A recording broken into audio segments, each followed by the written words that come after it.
What's up everybody and welcome back to my channel. If you're new to my channel, hi, my name is Alice. Please don't forget to subscribe and ring the bell to get notified every time I upload a new video. If you're not new, welcome back. So for today's video, the other day I was watching one of my favorite TV hosts. She's from England and I'm talking about Nigella Lawson, and she was making cinnamon rolls. So I think this recipe, it is perfect for the holiday season, especially American Thanksgiving, it's coming up, and Christmas, and this is a super easy recipe but very delicious. So let's get to the ingredients. So first thing first, you're gonna have to make the dough. For the dough, you're gonna need flour, eggs, sugar, dry yeast, butter, and milk. Super easy. So first things that you gotta do, we're gonna move to the stove and I'm gonna show you the first step for the dough. So here we are on the stove. I have my burner on medium, and the first thing you're gonna do, you're gonna pour your milk in it. Then after that, you're gonna add your butter. And you're gonna let it melt. Once it melts, you're gonna add your sugar. So once your butter is almost melt, you're gonna add your sugar all at once. And you're gonna stir and make sure that your sugar is well dissolved into the liquid. So here I'm back after I melt the butter inside my milk and the sugar as well. Make sure it's not too hot, because if it's too hot, you're gonna kill the yeast. You wanna like around 35 to 40 Celsius temperature.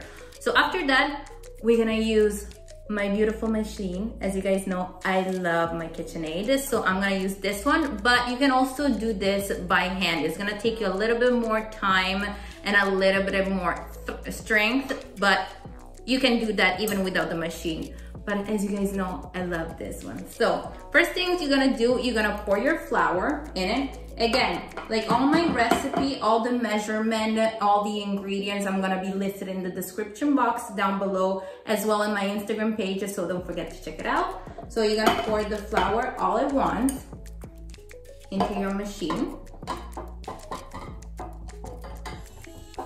Then you're gonna pour your dry yeast, and you're gonna crack the eggs as well.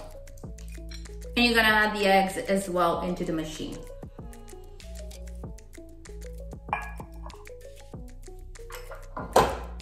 You're gonna turn it on, and while it's mixing, you're gonna add your liquids, your butter, your milk, and sugar.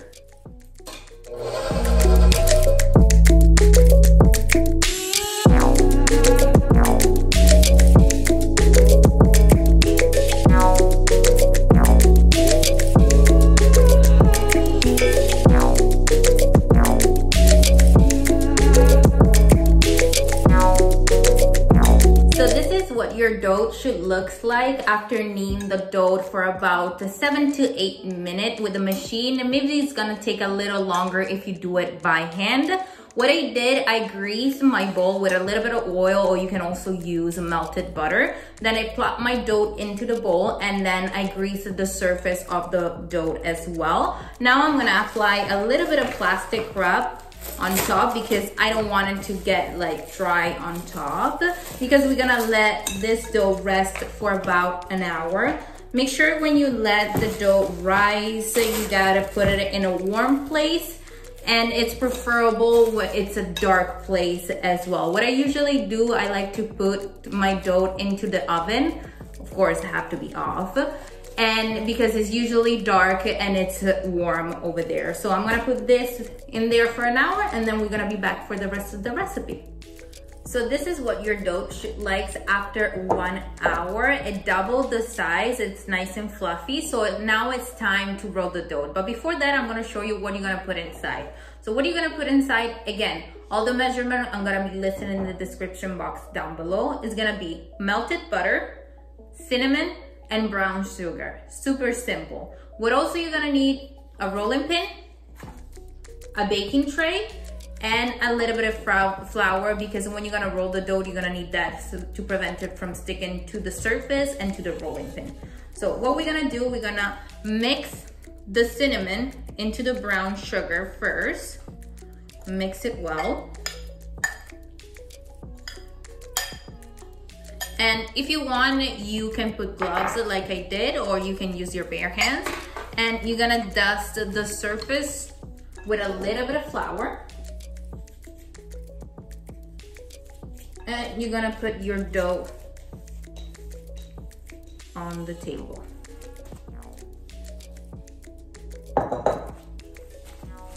You're gonna flatten your dough, flip it, put a little bit more flour, and you're gonna start rolling your dough.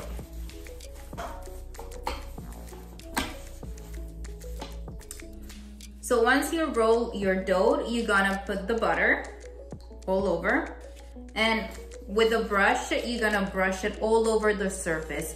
This is gonna help the sugar and the cinnamon to stick to the dough. And also it's gonna keep your dough nice and soft as well. Another important thing is make sure that when you roll your dough, it's all the same thickness, because when you're gonna cook them, you're not gonna want like some cinnamon rolls, they're a little bit thicker and gonna take longer to cook. You want it all the same size. So after you put the butter, you're gonna add your mixture of cinnamon and brown sugar, and you're gonna sprinkle it all over the surface. It smells so good. Very Christmassy theme.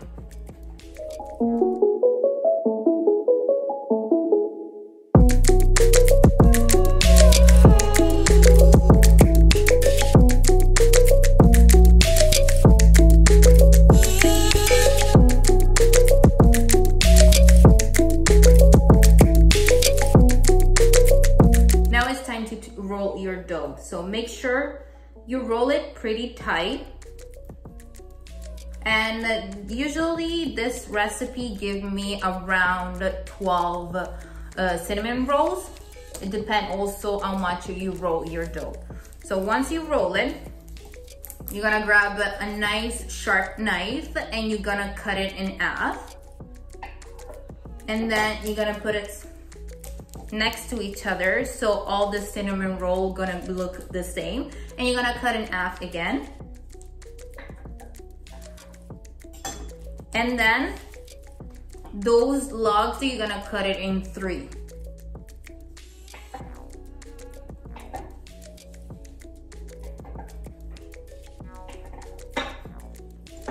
Once you have all your cinnamon rolls cut, you're gonna grab your tray, and with the leftover butter that you have into the container, you're gonna brush your tray. So this one help it prevent from sticking to the tray. Sometimes I use parchment paper, but I noticed that with the parchment paper, it doesn't get like a nice golden crust at the bottom, but with the butter, it does the job. So this is so much better. So what you're gonna do, you're gonna place your cinnamon roll in your tray, and what I usually do, I do 4 by 3. You're gonna leave a little bit of space in between each cinnamon rolls, and don't you worry, because we're gonna let it rise another 45 minutes, so the space is gonna be gone once it rises again. So you're gonna place it in your tray like so. Like this. Now we're gonna put some parchment paper and we're gonna put it back in the oven. Make sure it's always off, and you're gonna let it rise for another 45 minutes to an hour.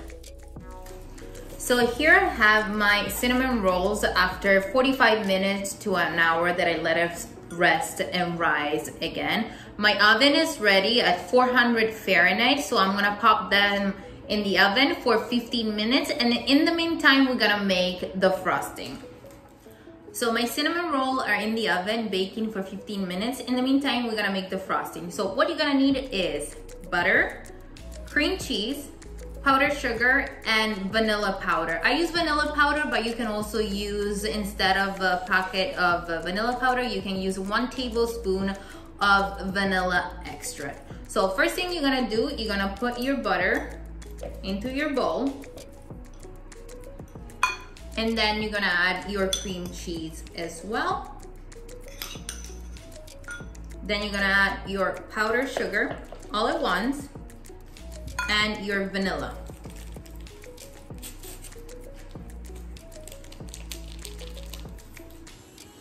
And then with a hand mixer or a KitchenAid, whatever you have on hand, or even just a whisk, you're just gonna mix it all together. So this is what your frosting gonna look like. Before you put it on the cinnamon rolls, make sure your cinnamon rolls are room temperature, not too hot, or you're gonna melt your icing and you don't wanna do that. So we're gonna be back once my cinnamon rolls are baked. Alright, you guys, my cinnamon rolls, they just came out of the oven like 30 minutes ago. I let it rest on the counter to get like, to kind of sort of like a room temperature feelings, because it's time to have the frosting. So here I have my frosting that I showed you previously, how I made it, super easy. One thing that I forgot to mention is to make sure that your butter is room temperature. That's where you get all that creaminess and beautiful silky texture. If your butter is not room temperature, you're not gonna get this texture. But make sure it's not melted. It have to be still solid but room temperature. So what are you gonna do next? The best part, you're gonna start frost your cinnamon rolls. This recipe, I feel like it's very, very similar to the cinnamon rolls, the one that they have all over America, and it's super delicious. The consistency is super, super soft and they smell amazing. Literally, it smells like a Bath and Body Works candle in my house right now. So I like a lot of frosting on my cinnamon rolls, but you can go light, you can go heavy, you can do whatever you want, boo. The world is yours, whatever you'd like. So I'm just gonna finish to frost my cinnamon rolls, and then we're gonna be back for the best part, the taste test. So I managed to scoop one cinnamon roll out and take a couple pictures, and it's been a while since I made Cinnabons, and like I said, I was watching Nigella and she was making cinnamon rolls, and I had this recipe. I remember that I made it once, and it was the closest, like taste-wise and consistency, closest to the like actual Cinnabons. So let's see if it reminded me of that. The consistency by touching it is already super soft, like the one that you get from the mall. So I'm very excited to try it. Oh my God. It's so yummy, super soft, buttery, delicious, sweet from the sugar, the cinnamon, the glaze, amazing. This, I feel like it's 99% accurate to the actual original recipe. It's a must try, especially for the holidays. And if you want your house to smell like a bakery, like a cinnamon candle from Bath and Body Works, this is the recipe that you need. I hope you enjoy spending time with me, and until next time, I'll see you soon, my beautiful people. Bye, love you.